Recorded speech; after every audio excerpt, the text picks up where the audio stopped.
Hello guys, welcome back to the channel. Are you accidentally deleted your Gmail account or lost access to it?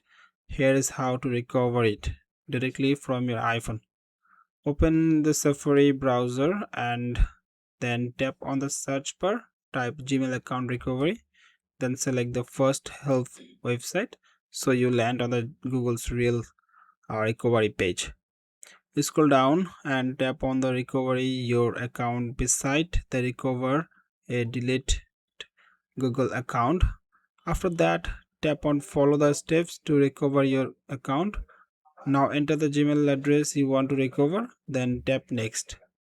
Google will walk you through verification. This might mean entering your last known password, confirming a recovery email or phone number, or answering a security question. Follow whichever prompts appear. Note: if the account was deleted rather than just locked out, Google can only restore it within a limited window after deletion. So the sooner you try this, the better your chances. Once verified, you will get access back to your account. That's the safe official way to recover a deleted or inaccessible Gmail account. No third-party links needed. Hope this helped. If it did, check out our latest video on the right. Thanks for watching.